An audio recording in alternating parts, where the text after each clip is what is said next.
এই ড্রেসটার প্রাইস কত? 4000 টাকা ম্যাম। বাজেটে তো হচ্ছে না, এটা নিতে পারবো না। আপনার বাজেট কত ম্যাম? তাহলে ওই প্রাইসের মধ্যে কিছু দেখাচ্ছি। না না, আর কিছু দেখবো না। একটা ড্রেস পছন্দ হয়ে গেছে তো, অন্যগুলো দেখলে এখন আর ভালো লাগবে না। ঠিক আছে, যদি ড্রেসটা থাকে পরবর্তীতে আমি এসে নিয়ে যাব। আচ্ছা ওকে। চল।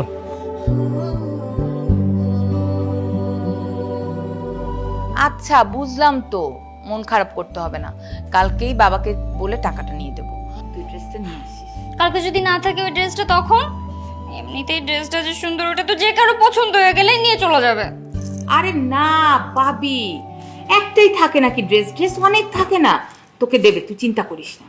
মা, এই দেখো নতুন পাঞ্জাবি নিয়েছি, দেখো তো কেমন হয়েছে। বাহ, সুন্দর তো। দেখি কি রে, তুই তো দোকানে এই পাঞ্জাবি দেখিস নাই? এই পাঞ্জাবি কোথা থেকে আসলো? তুই কি দুইটা, তুই দুইটা পাঞ্জাবি কিনছিস? মা, ও আমার ভাগের টাকা দিয়ে নিজের জন্য দুইটা পাঞ্জাবি কিনে নিয়ে চলে আসছে, নির্লজ্জ কোথাকার। এই তুই আমার ভাগের টাকা দিয়ে নিজের জন্য পাঞ্জাবি কিনছিস কেন? কি রে, ও কি বলতেছে? মা, আমার টাকা দিতে বলো। তুই ভালোভাবে আমার টাকা কিন্তু ফেরত দে। তুই কেন নিজের জন্য দুইটা পাঞ্জাবি কিনে নিয়ে চলে আসলি? এখন আমার কাছে কোনো টাকা নেই, সব টাকা শেষ হয়ে গেছে। আস্তে আস্তে মা, মা আস্তে। এই তুই ওর টাকা দে, একদম ফাজলামি করবি না। আসতেছি। এই ওর টাকাটা দিয়ে দিবি, নাহলে কিন্তু খুব খারাপ হবে।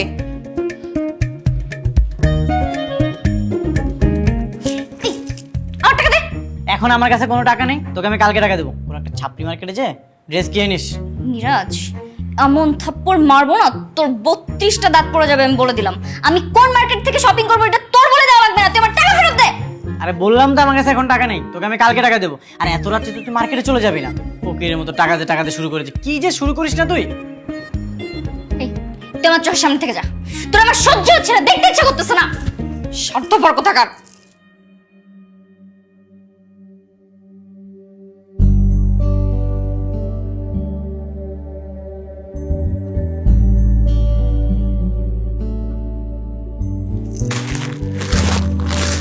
ভাই, এই ড্রেসটা তুই কোথায় পেলি? কোথায় পাবো? দোকানদার এসে বাসায় দিয়ে গেছে। ভাজলামি করিস না, বল না তুই এই ড্রেসটা কই পাইছিস? তুই যেখান থেকে পছন্দ করেছিলি সেখান থেকে এনেছি। কিন্তু তুই এই ড্রেসের টাকা কোথায় পেলি? তুই তো 2000 টাকা দিয়ে একটা পাঞ্জাবি কিনেছিলি। হ্যাঁ, আমি 2000 টাকাতে পাঞ্জাবি কিনেছিলাম। পরে দেখলাম যে এই ড্রেসটা তোর খুব পছন্দ হয়েছে। তারপর সে 2000 টাকার পাঞ্জাবিটা ফেরত দিয়ে 1000 টাকা দিয়ে একটা পাঞ্জাবি কিনেছি।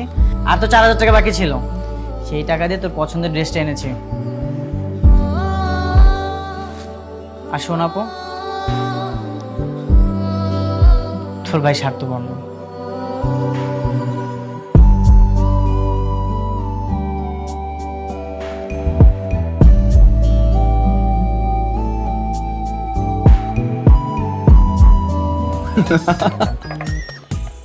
হাসতেছো কেন তুমি?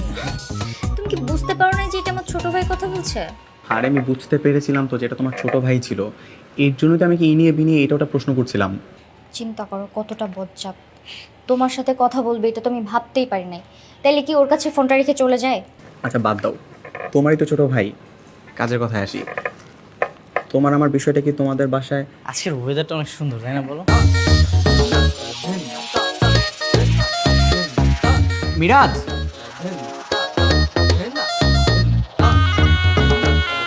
চলে যাচ্ছ কেন? এদিকে আসো। ওই বজ্জাত, চলে যাচ্ছিস কেন? দেখে যখন ফেলছে আয় এদিকে। না না থাক। এই আসতে বসে আয়। আসো।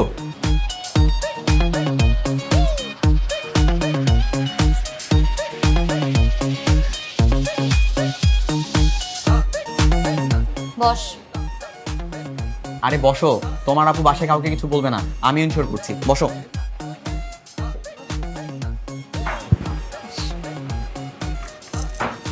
কে ভয় পালাচ্ছিলি?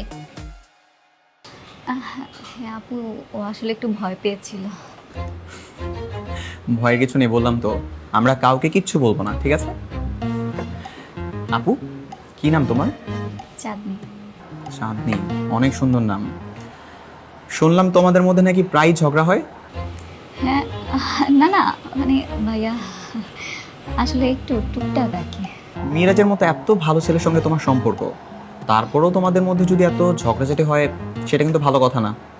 ওদের দুইটাকে বলে কোনো লাভ নেই, এত বুঝিয়েছি, দুইটাই সমান। এই জন্যই তো দুজনকে বলছি, একজন আরেকজনকে ভালোবাসলে বিশ্বাস রাখতে হয়, ভরসা রাখতে হয়, বুঝেছো? ভালোবাসাতে বিশ্বাস সব থেকে গুরুত্বপূর্ণ। বিশ্বাস ছাড়া ভালোবাসা পরিপূর্ণ হওয়া কখনো সম্ভব না, তাই না? বুঝছিস? বুঝেছো? আচ্ছা বলো, আজকে আমি তোমাদেরকে খাওয়াবো, কে কি খাবা? হ্যাঁ আমি শর্মা খাবো। আচ্ছা, এক্সকিউজ মি ভাইয়া, একটু মেনুটা দিবেন প্লিজ। Thank you. দেখো কি পছন্দ করো। এই যে তুমিও ভাইয়া, কিছু দেখো। এটা এটা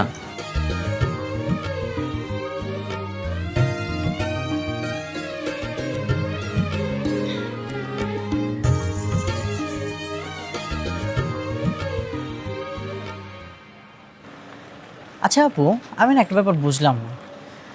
বাবা মা তোকে এত ভরসা করে বিশ্বাস করে, আমি না হয় অবাধ্য সন্তান, আমি কোনো কথা টথা শুনি না, কিন্তু তুই তো বাধ্য সন্তান। বাবা আমাকে কিছু না জানিয়ে তুই প্রেম করে ফেললি।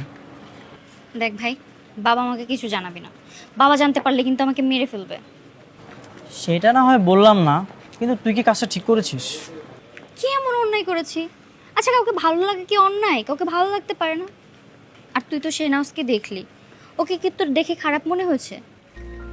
তা মনে হয়নি, কিন্তু কিন্তু কি? আচ্ছা, আমাকে আজকে না হয় কালকে তো বিয়ে দিবে এই বাড়ি থেকে, তো আমি যদি নিজের পছন্দ করে ছেলের সম্পর্কে জেনে বুঝে নিই, তাহলে তো আমার ভবিষ্যৎটাই সুন্দর হবে, তাই না? বুঝতে পেরেছি, তুই এখন আমার সাথে অনেক লজিক নিয়ে কথা বলবি। এত লজিক আমি নিতে পারবো না। ভাই শোন না প্লিজ, লক্ষ্মী ভাই, বাবা আমাকে বলিস না কিছু। আর তুই যদি বলে দিস তাহলে তোর সম্পর্কে আমি যদি জানি তাও আমি বলে দেবো। ঠিক আছে, কিছু বলবো না, চিন্তা করিস না। থ্যাংক ইউ লক্ষ্মী ভাই আমার। এখন তো আমি অনেক লক্ষ্মী।